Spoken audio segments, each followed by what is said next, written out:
이번 국모에서는 그 3점짜리 어휘에서 그 오답률 1위가 나왔습니다. 지문의 난이도는 이때나 별 차이가 없어요. 오히려 좀 약간 역설적인데 오히려 이때보다 이때가 복잡한 국문이 더 많이 나왔어요. 그럼 뭐 정체가 뭐냐 이게 뭐 어떨 때는 왜 쉽고 어떨 때 어렵냐 무슨 차이냐 이 차이입니다.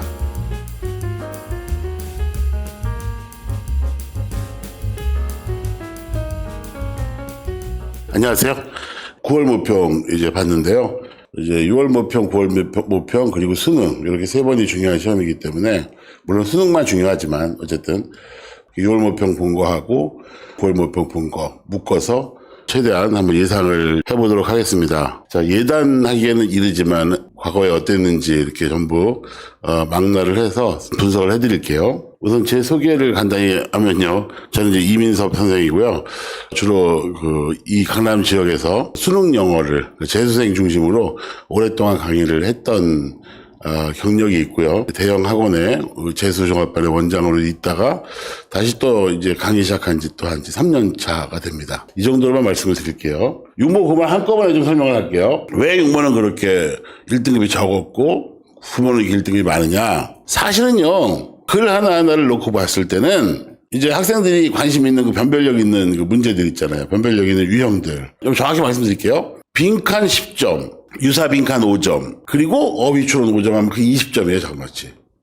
그 20점은 거의 뭐 같은 유형이라고 해도 과언이 아니고요. 셋 다 어려워하는 유형이고 이번 국모에서는 그 3점짜리 어휘에서 그 오답률 1위가 80% 가까이 되는 것이 나왔습니다. 근데 그런 것들 놓고 봤을 때 일단 글감 자체, 그러니까 지문의 난이도는 이때나 별 차이가 없어요. 오히려 좀 약간 역설적인데 구문 수준에서 봤을 때는 그 문장 하나하나의 난이도 있잖아요. 오히려 이때보다 이때가 복잡한 국문이 더 많이 나왔어요. 그러니까 이게 경합하는 선택지가 많고 소위 매력적 오답이 많아서 이렇게 된 거지 구문의 난이도는 조금 평이했어요, 사실. 그럼 뭐 정체가 뭐냐 이게 뭐 어떨 때는 왜 쉽고 어떨 때 어렵냐 구문은 이쪽이 더 까다로웠다면서 지문은 비슷했다면서 왜 이쪽은 80% 넘는 게 5문제나 되고 이쪽은 80% 넘는 게 하나도 없고 무슨 차이냐 지금 잠깐 말씀드린 것처럼 경합하는 선택지가 있냐 없냐 차이입니다. 눈치 빠르신 분도 알겠지만 이번 시험 있잖아요. 이것도 여기다가 육모처럼 경합하는 선택지를 그것도 많이 아니고 한 서너 문제에서만 넣잖아요. 그러면 똑같아져요. 아니 더 어려워질 수도 있어요. 잘못하면. 선택지 한 줄 차이예요. 그러니까. 그런 문제가 많이도 아니고 몇 개만 이렇게 있으면 확 어려워지는 거예요. 그런 게 거의 없으면 확 쉬워지는 거예요. 다시 말씀드리지만 지문 자체의 난이도와 구문 자체의 난이도는 차이가 없었다. 오히려 구문은 이쪽이 더 짱짱했다. 애들 이렇게 발목을 잡는 그러니까 좀 극악무도하다 그럴까? 그런 선택지가 있냐 없냐 그 차이예요. 하나 보여드릴까요?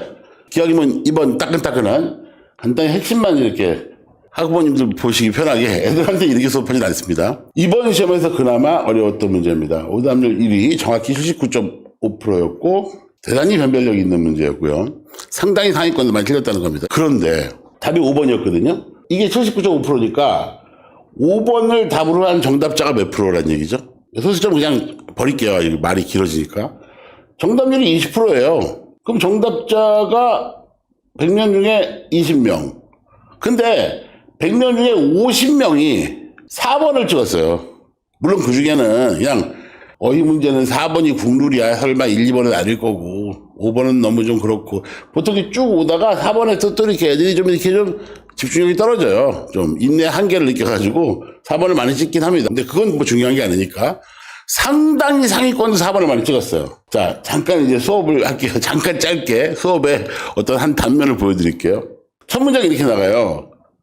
우리 인간은요, 자기 자신들을 합리적이라고 생각한대요. 그 두 번째 문장도 그와 같은 기조로 가다가 세 번째 문장에서 뭐 but이나 however 같은 거 없이 그냥 in fact 정도 써가지고요. 사실은 우리가 비합리적이라는 거예요. 합리적이라고 생각은 하는데 아니고 비합리적이라는 거예요. 사실은 비합리적이라는 거예요. 왜 비합리적이냐? 그냥 무의식적으로 그냥 뭐 이렇게 막 아무렇게나 생각을 한다는 거예요. 실제 생활에서.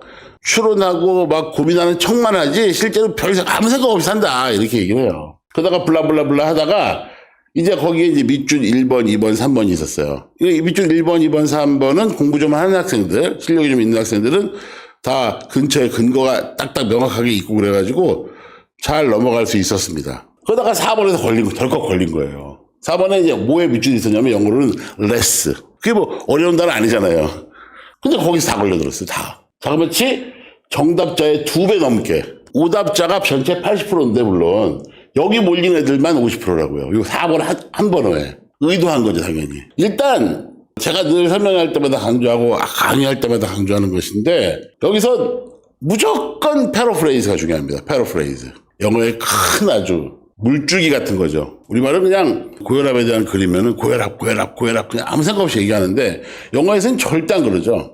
한번 하이퍼텐션이란 말 썼으면 그 다음에 하이 블러드 프레셔 이렇게 풀어서 얘기하다가 뭐 계속 바뀌죠. 그러한 패러프레이즈는 그러니까 동의어로만 패러프레이즈 되는 게 아니에요. 패러프레이즈를 알아보는 능력을 훈련시키는 것. 갑자기 강의 홍보인데 제 강의의 핵심입니다. 우리말로 봐도 잘 모르겠어요. 우리의 정신이 작용하는 방식과 편견이 작동할 수 있는 방식. 이게 뭐예요? 이게 바로 우리가 비합리적이다 그런 얘기예요. 그 다음 그리고 정답이 들어있는 문장에서도 우리의 정신과정에 내재된 빌트인이라는 표현을 썼는데 우리의 정신과정에 내재된 합리성이 아니라 그냥 한계가 돼야 되는 건데 limitations. 요게요. 뭐랑 같은 말이냐면 빨간 거 요 세 줄이 다 같은 말이죠. 그러니까 우리 인간이 사실 비합리적이라는 것을 다시 말해서 패러프레이즈를 어떻게 했냐면 우리 인간의 정신이 작용하는 방식과 편견이 작동할 수 있는 방식 이렇게 한 거예요. 그런데 이걸 다시 또 풀어서 얘기한 게 패러프레이즈한 게 뭐냐면 우리의 정신과정에 내재된 한계였던 거죠. 그런데 그러다 보니까 여기에 우리 각자가 잘못된 추론에 종속되는 것도 좋은 게 아니잖아요. 근데 더 종속되면 좋은 게 아닌데 덜 종속되면 레스는 사실 부정어기 때문에 그건 또 좋은 거잖아요. 그러니까 좋지 않은 게 어떻게 좋게 우리를 이끄느냐. 그래서 레스가 틀렸다. 뭐를 해야 된다. 그렇지 하면서 아주 뭐랄까 노련하게 공부 중 상당히 하는 학생들도 4번을 체크를 딱 한 거예요. 딱 걸린 거죠. 늘 하는 짓인데 이게. 그래서 아무튼 사실 여기서 실수를 했어도 좀 참 그 다음 문장까지만 봤으면 세컨 찬스가 있어요. 수능이 의외로 또 관대한 면이 있어요. 세컨 찬스가 있는 경우가 많아요. 특히 3년짜리 문제에서. 이건 이제 사실은 문제풀이 짬밥이죠. 근데 단순히 문제만 풀고 틀렸네. 그래가지고 틀린 문제를 영원히 계속 틀려요. 영원히. 지금 생각하실 때 아니 이번에 무슨 1등급이 10%나 넘게 나오고 90점만 넘으면 1등급인 상황에서 뭐 이런 거 그럼 틀리면 되는 거 아니냐. 이번 시험엔 그렇죠. 근데 당장 이번 육모에서만 해도 이런 걸 틀리기 시작하면 무조건 2등급이에요. 왜? 이런 게 5문제가 나오니까. 그리고 작년 수능도 마찬가지예요. 이런 게 3문제 정도 나온단 말이에요. 또 그런 건 다들 3년짜리예요. 또 대부분. 그 3개월짜리로 틀려버리면 다른 거 싹 다 맞아도 91점이에요. 근데 다른 걸 싹 다 맞냐? 2점짜리 중에 뭐 하나 틀릴 수 있어요. 또 이게. 실수 넌 아니든 간에. 그러면 그게 89점이에요. 작년 수능 때 그랬어요. 늘 그게 아주 있는 현상인데 올해 6모 9모를 총평을 하면은 6모는 너무 어려웠고 9모는 너무 평이했다. 이번 9모가 훨씬 더 욕을 먹고 있어요. 왜? 영어는 절대평가랑 상대평가와 달리 난이도가 엄청 중요해요. 상대평가는 1등급 컷이 올라가는 것 뿐이지 4% 유지되잖아요. 1등급이. 근데 이거는 1등급이 10%가 돼버리고 이러면은 당장 의대 증원되고 막 이러는데 어떻게 할 거예요, 이거. 그 많은 동점자를. 그런 문제가 있다. 그래서 실제 수능은 상대평가 때도 그런 면이 많이 있었지만 절대평가만 얘기했을 때도 절대평가 첫 해, 그때하고 또 아주 예외적인 현상, 코로나 원년. 그때만 예외적으로 좀 쉽게 나오고 그 외에는 실제 수능만큼은 적절하게 4에서 7로 유지하면서 쭉 왔다. 앞으로도 그러지 않을까. 올해도 물론이고 내년도 그렇고 9년도 그렇고 4에서 7 이 정도. 4나 오면 상당히 어려운 거고 8이 넘어가야 좀 무난하다 얘기 나오고 그럴 텐데 10이 넘어가고 이번 시험처럼 그러진 않을 것이다. 실제 수능은 그렇게 말씀드릴 수 있겠습니다.